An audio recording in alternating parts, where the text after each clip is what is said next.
Well, thank you all very much for inviting me to give this lecture tonight. I'm very happy to be here. I'm a little bit worried whether I'll be able to live up to the billing that Sam has given me, but I'm delighted to have the opportunity to present. So thank you for coming.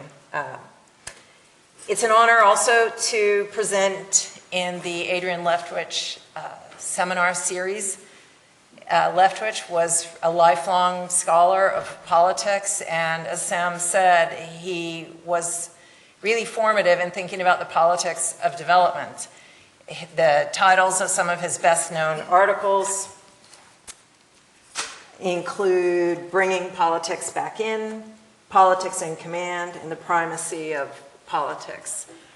His focus on politics, as I understand it, or as I would recap it, focused mostly on the role of the state, or the state as an institution and an actor. And he was interested in trying to understand the relationship between the state and development. Development for Leftwich was a large-scale structural transformation. And he believed that this kind of change in society would require and involve really radical redefinition of the relationship between different groups in society, including the rich and the poor. So his understanding of politics had to do with the state and changing relationships between these existing vested interests in society. And what I would like to do tonight is to tap into some of these themes about the state and development and social structure and social forces, but I think to do it in a way that Adrian Leftwich didn't think much about, or maybe that can complement and add another dimension to what he did in his life's work on the topic. So this lecture reflects on the theme of different forms of inequality: rich versus poor, class inequality, ethnic inequality, regional inequalities, landholding inequality, and asks what these kinds of inequalities mean for politics in general and for the politics of economic development in particular in Africa. And the question I ask, as stated here, is when and how does inequality become a political cleavage within society? This notion of cleavage was theorized within political science, my discipline, famously by the political sociologists Seymour Martin Lipset and Stein Roken in the 1960s, when they thought about social cleavage structures in Europe. And I would like to return to some of their sensibility. And what they argued about social cleavage or social divisions is that these cleavages become political under three conditions, or when three factors combine. So they argued that social difference or inequality had to have a material base. It had to overlap or coincide with a conscious identity. So people needed to understand their situation or their collective interests in terms of this line of inequality. And the inequality had to find organized expression in politics. So these were the ingredients to making a line of inequality a political cleavage or activated in politics. And a refined version of this question could be, in societies like our own, or any African society, but any societies that are crisscrossed by multiple lines of cleavage, which ones become politicized? And what I would like to argue in particular tonight is that spatial inequalities are particularly salient in African countries, spatial inequalities. And in doing that, I would like to bring political geography back into the study of African politics and combine it with the study of institutions, and make an argument that economic inequalities that are rooted in geography and overlaid by territorial institutions become very salient in many African countries, and that this has some very serious implications for politics in general and for the politics of development in particular. That's because spatial inequalities and territorial politics take particular kinds of forms that can be particularly challenging for development. So as Sam said, this is new work. I've never presented on this before, so I'm very interested in your reaction, and I hope that I will get some new ideas from you, and that also maybe inspire or spur some of you to take up some of these questions.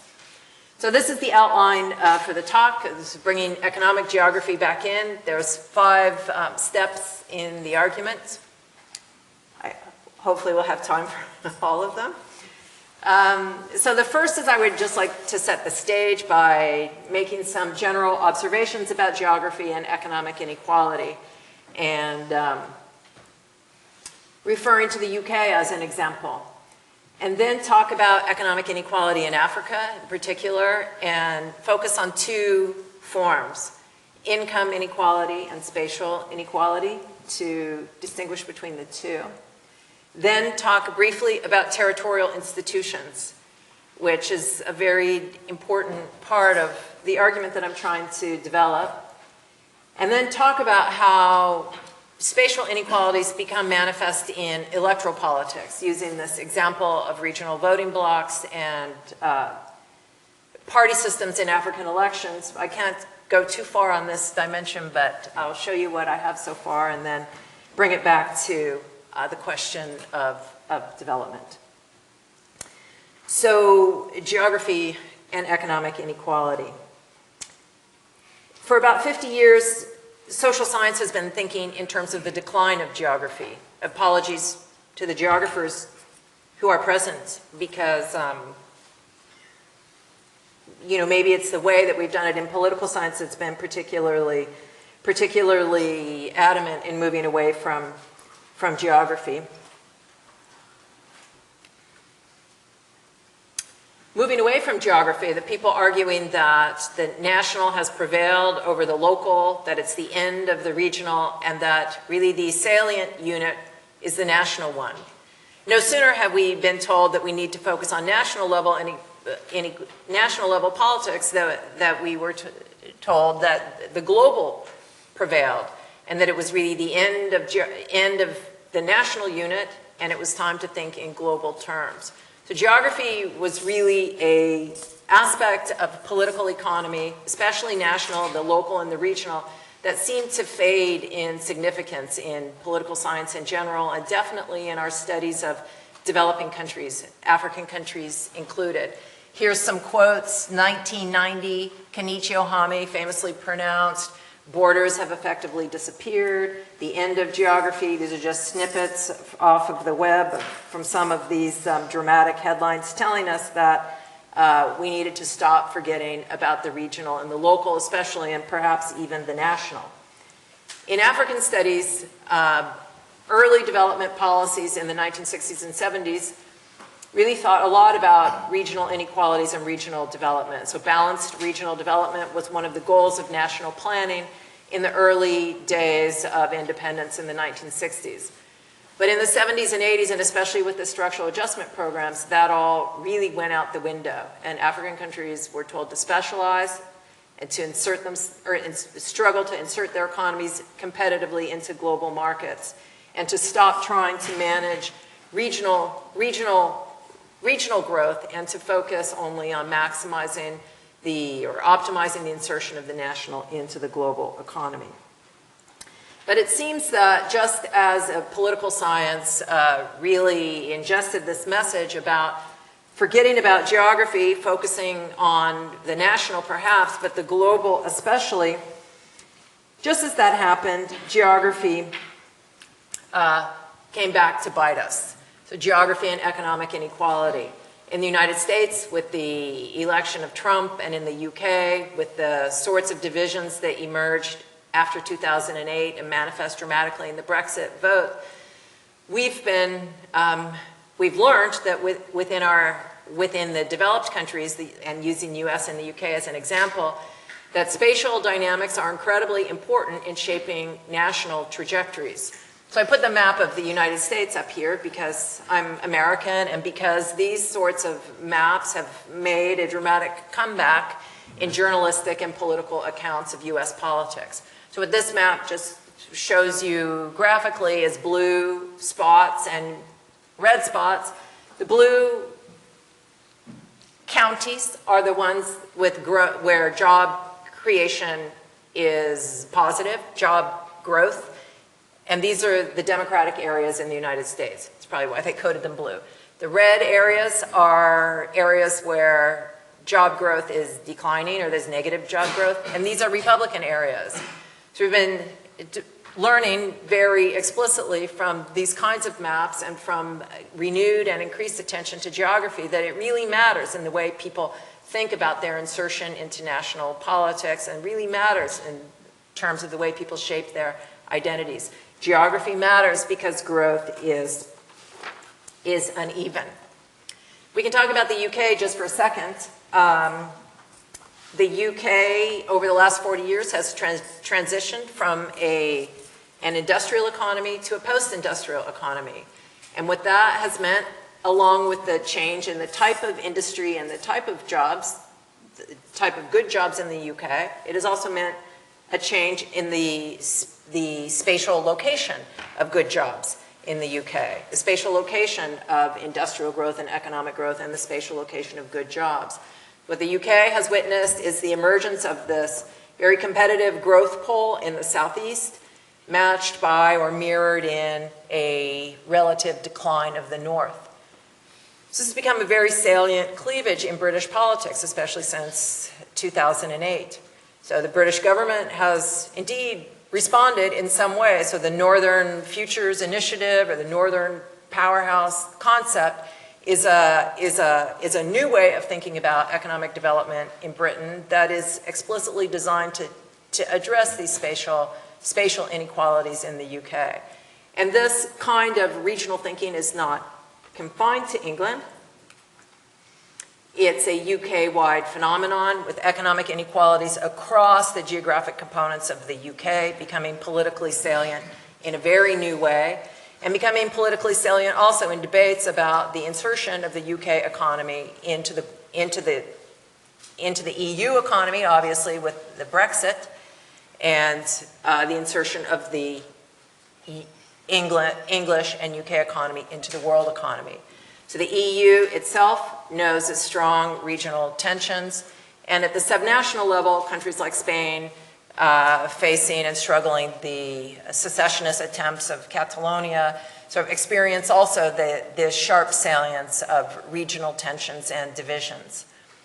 So these are the kinds of regional divisions that I'm talking about tonight. They're core periphery regional tensions that end up shaping in very fundamental ways the development trajectories and the destinies of these nations and their relationships with each other. One thing to point out about these, which is a topic that I would like to return to, is that these core periphery cleavages and the regional tensions play out along the lines of existing political units. So it's not a purely economistic definition of rise and decline or geographic advantage or disadvantage that becomes politicized, but rather what becomes politicized is the way these regional economic dynamics layer into, or to use a different metaphor, are overlaid by political institutions. And my argument tonight is that it is the combination of economic geography and political institutions that makes the regional inequalities salient. And it's important because regional inequalities produce particular kinds of politics, distinctive kinds of politics. They produce demands for redistribution that are regional demands, tensions and distributive debates between rich and poor regions. They produce demands for devolution and regional autonomy, sort of breaking away or pulling away from the center that is quite different from the kinds of politics of building national units and national economies that we knew 30 or 40 years ago. So these kinds of regional tensions, most importantly, or in some, can impede collective action at the national level. And that is really what is one of the fundamental drivers of my concern with spatial inequality in Africa. So let me turn to Africa. So for a long time in African studies and in the political economy of Africa, we thought of economic inequality in the African continent as low, that the inequalities were not stark within African countries. So this had to do a lot with their basically agrarian nature, and much to do also with landholding structure in African countries, basically a peasant or family-based smallholder agriculture meant that the African countries didn't have these sharp social hierarchies in the agrarian world that we associated with stark class structure in Asia and Latin America. So African countries were thought of as pretty equal, socially equal countries, countries that were not plagued by socioeconomic inequality. However, this thinking has started to change. It started to change for a couple of reasons, partially because African economies are changing, but also because we have new ways of looking at inequality and new ways of measuring it and new ways of thinking about it. So what we found out from the new ways of measuring is that income inequality, at least in the last, since we have data, these tables are from 1980, but some economists have gone back to the 60s, it turns out that income inequality in Africa is pretty high. What this figure shows you, the one on, let's see, your left, is 1980 to 2010 Gini index. The top line, the blue line for the highest regional Ginis, this compares sub-Saharan Africa, Asia Pacific, Europe, Latin America, etc. The top blue line is the Latin American Gini index, moving over time. This is pretty high, we know. But the second line, the red line, is the African countries. So by this measure, the Gini, African income inequality in African countries is also very high. So it's a very surprising way of thinking about it for those of us that had thought for many years that socioeconomic inequality was not salient. This figure is pretty interesting too. The dots represent countries. The red dots are African countries, and this is just a snapshot in time. The Gini is on the vertical axis, and the GDP per capita is on the horizontal. And what this shows is the very high clustering of African countries, but also shows that perhaps not unexpectedly, the wealthier countries are more unequal. So that's income inequality, and we've had some, a new research area in African politics that looks at the rise of the middle class and talks about some of the political and economic implications of the rise of income inequality. But what I would like to focus on is another kind of inequality. It turns out that spatial inequality in African countries is also very high by world standards. And one way of seeing this is in this kind of data. This was put together by Rebecca Simpson, who worked with me last summer at the LSE. She has a PhD in economic history. So this is a way of measuring GDP per capita across first-level administrative regions in countries around the world. So they're clustered by region.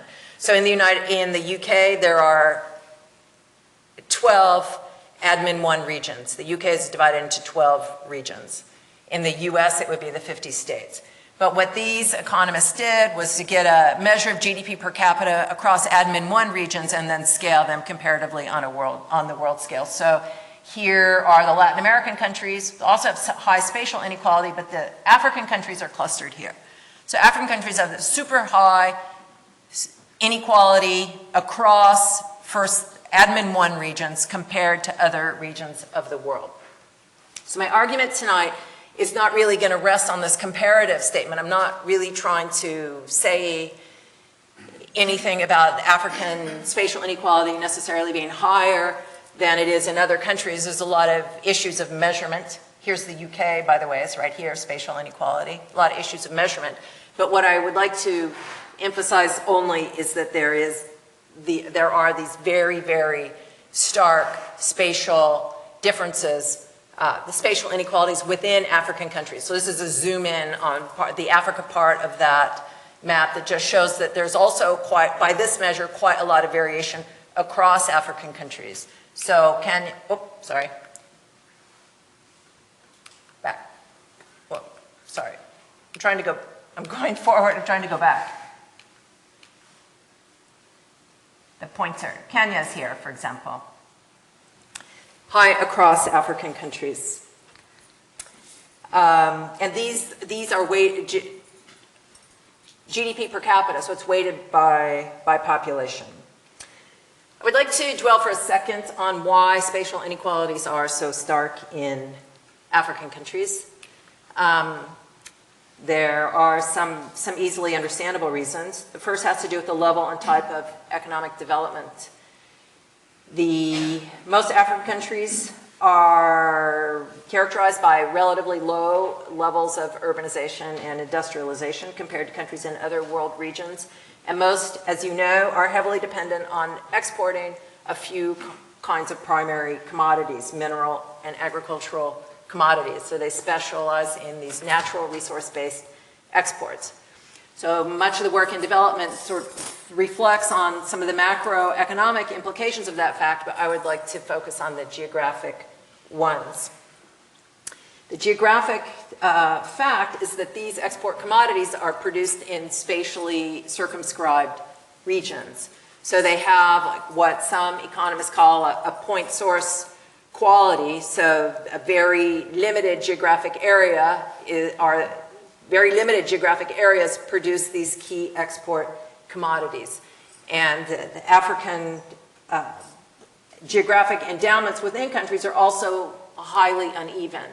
So you have a highly circumscribed distribution of economic activity in space, and especially these key export activities, sourced from very particular regions. The third point that is interesting for what I would like to say tonight is that these facts connect with demography and social structure.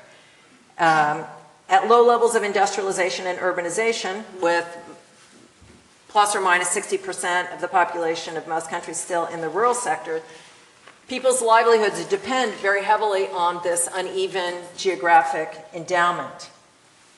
What it means is, as Jean-Pierre Azam said, and I love this quote, poor countries are not uniformly poor.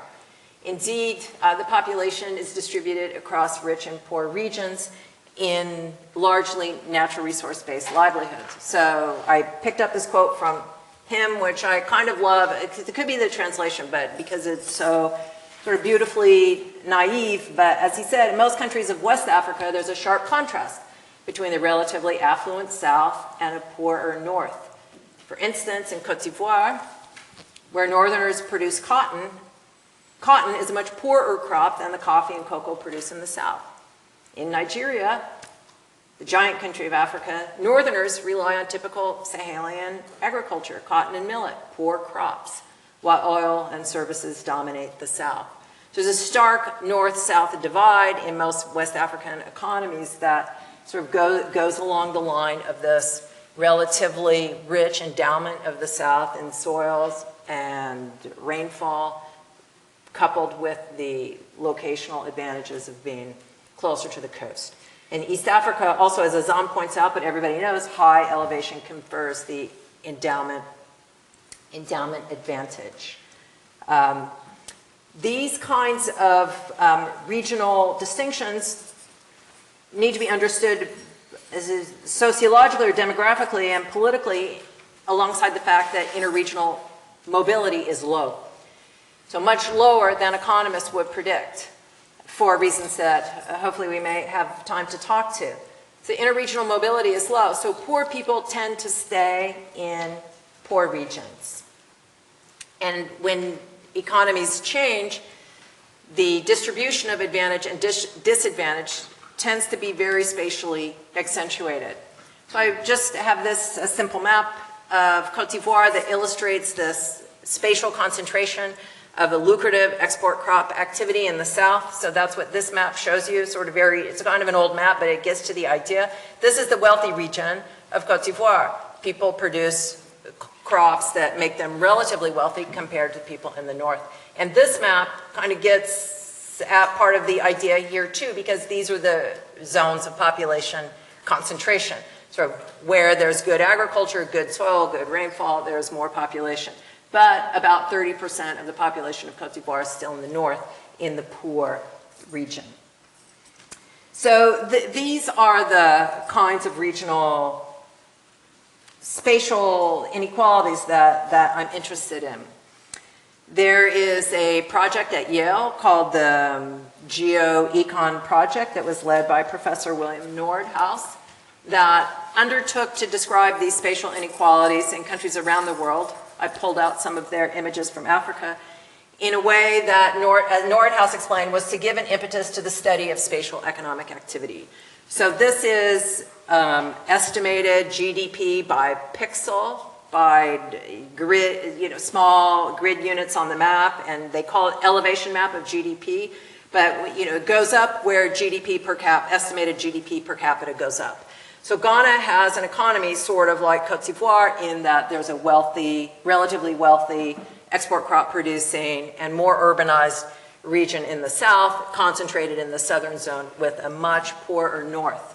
So if we even take out the urban areas and compare estimated GDP per capita in the rural areas of the south to the rural areas of the north, there's a disparity of a 200 or 300% difference. So people in the north are about 3 times poorer than people in the south. Here's a map of Kenya, and I will talk about Kenya pretty soon, 5 times. And this is kind of the same sort of map, and it shows Kenya, these areas of higher levels of economic activity. It's a map, the spatial distribution of most of the population in Kenya. But what this shows is like 2 zones of very concentrated economic activity in Kenya compared to the rest of the national territory. These zones that show depicted as having higher elevation account for about 50 or 60% of the population of Kenya. But you see these 2 distinctive peaks, which I'll come back to. Here's Zambia. So what this shows is a heavy concentration of economic activity and higher incomes per capita along the line of rail. This is the rail line in Zambia that brings, the copper mines are here. This is the mining region of the south, the line of rail down to South Africa, and this is a zone of commercial agriculture. So really dominating the rest of Zambia in terms of concentration of economic activity. But even Zambia is still a country where about almost 60% of the population is in the rural areas. So almost 60% of the population is in the blue part. About 50% is in the blue part. So this is spatial inequality. Here's the UK just for comparison, and we see some of the extremes depicted here too. But I would say the main point here is that this sort of area of higher incomes accounts for a larger proportion of the national space than in the maps that we just looked at, and surely a larger proportion of the national population. So we've talked about spatial inequality and income inequality. So the question I pose kind of rhetorically, because what I'm going to argue is which is the more salient in politics, or which may become salient, and if it does, why? And to pursue that, one of the things that I've done in my research project is to look at a way of comparing spatial inequalities suggested by a political scientist, Melissa Rogers, in 2016. She compared countries on a 2-dimensional space, looking at Gini coefficients on one axis and the coefficients of variation across the admin 1 regions of spatial inequality on another, to just sort of look at the relative sort of weight of spatial and income inequalities in different countries. So working again with Rebecca Simpson at LSE, we made this map for Africa using somewhat different data, but it captures the same sort of thing. So these are the Ginis for the African countries, and this is that same estimated GDP per capita across the admin 1 that we looked at a few minutes ago. And these are mostly African countries, but the other orange triangles are non-African countries, so the UK is here in terms of spatial and Gini. This is Spain, a country in the European context known as a country marked by very high spatial inequality. Indonesia is here. But by the measures that we have, this is what we're getting for African countries. So Kenya is here, very high spatial and income by world standards if we compare against these anchors of the UK and Spain. Zambia here, South Africa is, as we would expect, very high income inequality relative to spatial, looking at population-weighted data because it's a highly urbanized country compared to the rest of Africa. And here is Uganda. So the point I would like to say about this, or the point I'd like to make about this, is that this really tells us that there are some African countries where, we might hypothesize based on this data that, let's say, the income inequality will be very salient. And that South Africa, we could spin out an argument about that. And some inequalities, here's the central, well, Uganda, here, where spatial inequalities will be predominate. And I think we could spin out that argument. But a lot of countries here in the middle, especially given how approximative the data is, where countries are marked by high income and high spatial inequality. So then we get to return to the question again, under these conditions, which or when would one of these, or might one of these dimensions of inequality become salient? So again, following on the logic of Melissa Rogers, a political scientist, I would like to make the argument that she has made, and some other scholars in comparative political economy also make, is that really it's the structure of national institutions that goes far in determining which kinds of inequalities, which kinds of economic inequalities become politicized, which kind becomes salient in politics. And Rogers argues that where institutions are strongly territorial, you are likely to see the politicization of spatial inequality.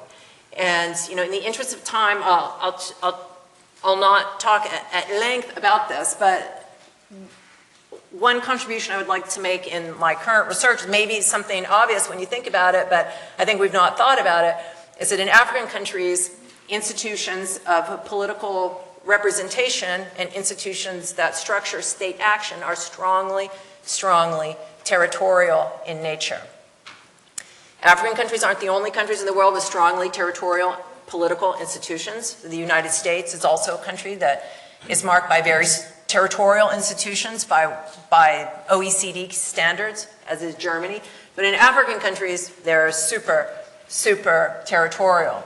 So the kinds of institutions that I'm talking about are, we can just start, this is very simple, these single member district electoral constituencies, which are the basic units of electoral representation. One of the interesting things that I would like to add about these is most are descendants of the colonial native authorities. So the map of electoral constituencies in most African countries today, based on the ones that we've studied and the ones that I know, and we're kind of trying to make this point empirically, overlay the colonial native authorities. And they are nested within districts and provinces that are the basic units of state action. So these territorial institutions define politically salient collectivities. So the actors in politics. So the native authorities defined, of course, the local state-recognized ethnicities organized within state-recognized native authority political structures of colonialism. But these come to life today in, more or less or often as electoral constituencies, but these shape political identities and link identity to territory. Not only that, but these political institutions provide these unit-specific entitlements to members. So to the extent that identity and representation is linked to territory, and to the extent that that is linked to land rights and memberships in local ethnic communities, we have strongly, strongly reinforcing territorial institutions. These institutions, as modern electoral constituencies and also as districts and provinces, define routes of access to the state and the sort of structures of action of the state through administration and policing, resource allocation, but also policy implementation. So you have these hierarchies of territorial institutions rooted at the base in, indeed, land rights and often other sort of spatially specific entitlements that create very strongly territorial political opportunity structures for politics. So my argument is that this goes far, these facts together, the economic geography, the spatial inequalities, and the institutional setup goes far in accentuating the salience of regional interests in politics. And the way that I would like to very briefly bring this to light is by talking a little bit about our research on persistent regional voting blocks based on constituency level electoral data that I have worked on along with some of my co-authors. So what we find, or what we're finding in the countries that we're analyzing, is indeed persistent regional voting blocks, so voting blocks of multiple constituencies nested within admin 1 regions that tend to vote together election cycle after election cycle, even sometimes as the party they're voting for changes. So there's the regional interests sticking together. And what we would like to say about these that distinguishes our argument from sort of the more basic political science arguments about ethnicity is that these are regional. There's a spatial component that's unexplained by ethnicity per se. Regional multi-ethnic clusters that also persist over time. So most of the political science literature on ethnic politics focuses on the fluid and shifting nature of coalitions. But here we have persistent, territorially anchored, multi-ethnic voting blocks in politics. And our argument about these blocks, or some of the arguments we can make about these blocks, is that they have sectorally focused political preferences. So they're just not clumped together in space for no reason, but indeed there is a kind of political economy to regions, that gives people who live there particular kinds of economic interests, sectorally, that can be understood sectorally in terms of the crops they grow, the kind of jobs they have, their concerns about their economic insertion into the national unit. And the kind of geography of rich and poor, or advantage and disadvantage across these regions, gives rise to a kind of regional geography of demands for redistribution. So it's rich regions and poor regions. Voters in regions and politicians know which regions are rich and poor. Poor regions demand redistribution. Rich regions tend to resist redistribution, predictably. And this is overlaid at the level of ideas by ideologies of not only an understanding of what your ethnic heritage may be, but ideologies of regional advantage or disadvantage. So they understand it's a political ideology of membership in the national unit as a person, a community, and a locality that is advantaged or disadvantaged. So here, just very briefly, since my time is coming to an end, is this is just an image, really, because we are in the middle of trying to do the research, but this is an image of Kenya, and it shows, the old central province of Kenya. These constituencies persistently vote together over time. And it's true that there's a kind of ethnic kinship that underlies them, but this is also the richest region of Kenya. They have controlled the government since independence. It is the locus of the most important export crops of Kenya. It's spatially adjacent to Nairobi. Political and economic advantage multiply and accumulate in the center here, and this voting behavior reflects it. But here we have the other heavily populated region of Kenya, the second peak in the Nordhaus GDP elevation map, that is one of the poorest regions of Kenya. So 14 out of the 20 poorest electoral constituencies in Kenya are located here. They also vote as a bloc. They vote as a bloc in opposition to the center.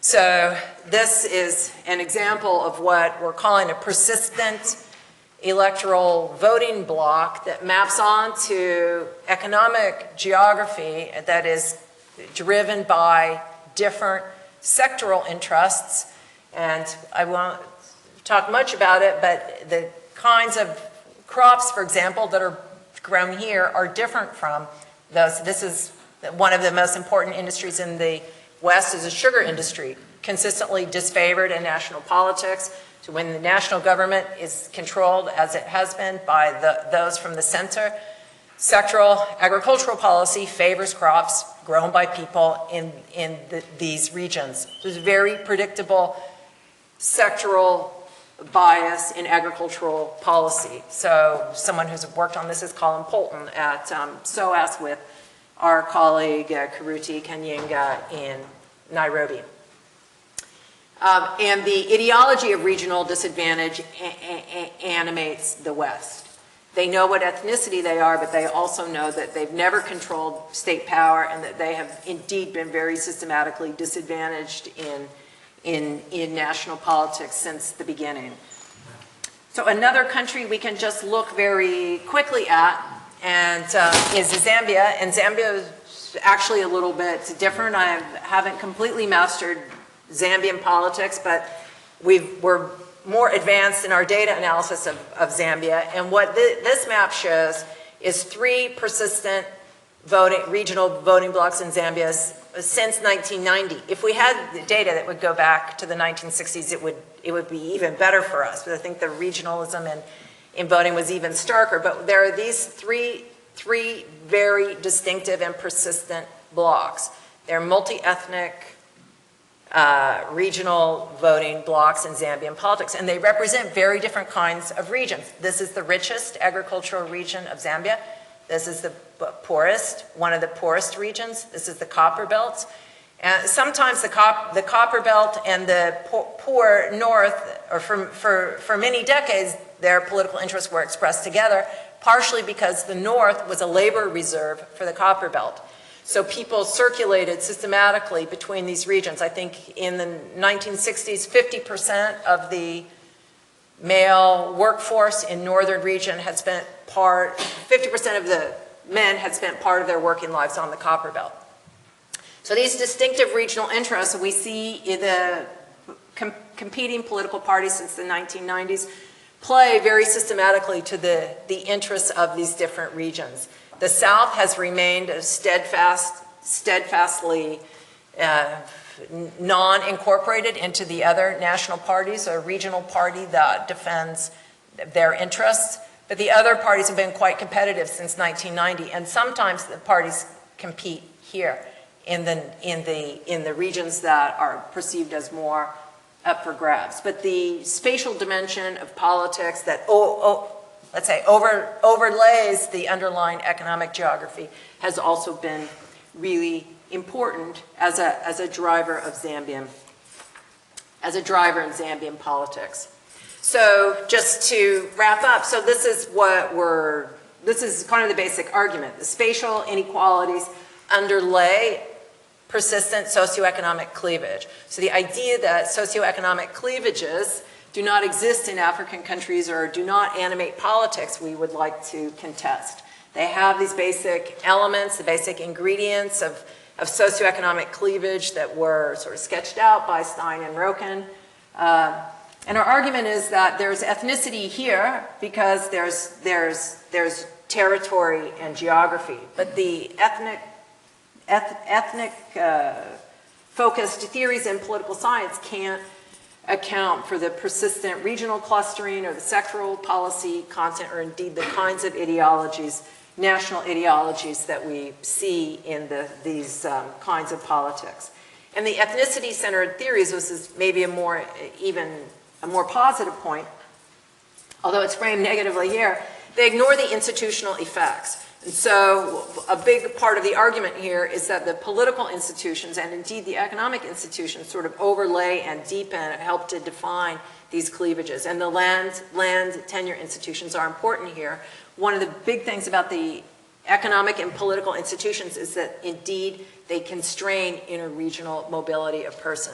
So people it's not that they can't move, but the mobility is constrained, especially across regions, which is a fact that helps to explain the hyper growth of the megacities in the African continent. When people leave their home regions, they tend to move to the huge, big cities rather than other regions within the national economy where there may be under different political arrangements and institutional arrangements, there may be more opportunity.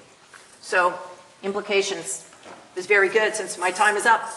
I've already made the first point, and I've already made the second point, so those are just kind of wrap up. The implication here, and here just let me add a few things. So the World Development Report of 2009, as you all know, because I know you've studied these documents, sort of argued for space-blind policies.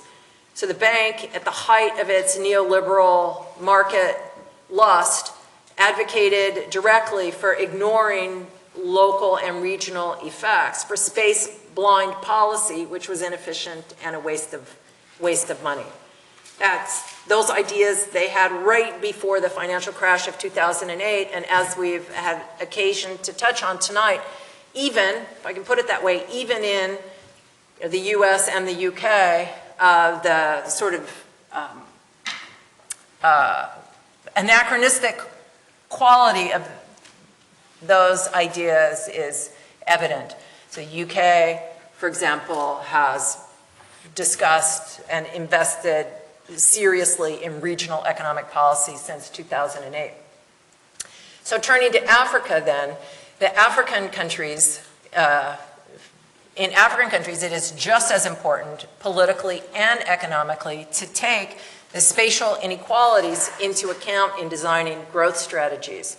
So the growth strategies need to respond to the spatial inequalities not only in terms of balance for economic reasons, but also because the politics of spatial inequality can go far in undermining the national project. So politics of spatial inequality can be very subversive of collective action and concerted collective action at the national level. So the policy implication here is that growth strategies need to be consciously built on cross-regional coalitions that bring together regions that might otherwise feel completely disconnected or indeed have rival interests. And that this kind of regional planning and regional growth strategy can provide the basis for building the kinds of political coalitions at the national level that are necessary to keep national policies on track. And the regional redistribution for social cohesion also is important, as the EU has long known the largest part of the EU budget, or a very large part of the EU budget, is devoted to these social cohesion policies. And I would like to just end by saying that the demographic changes that we're observing now, the climate change that is hitting Africa very hard, and other kinds of economic change. So for example, the decline of the copper belt in Zambia also have very uneven spatial effects. So this kind of uneven development that has been part of the history, or the last many decades of African development, is likely to become or remain very economically and politically salient. So the plea, I guess, if there's a plea to emerge out of this, is that the regional policies absolutely must be taken into account, because if they are not, the politics of the divisive politics of regionalism, the link closely to impulses for national disintegration, can come to the surface and indeed derail the national project. Thank you.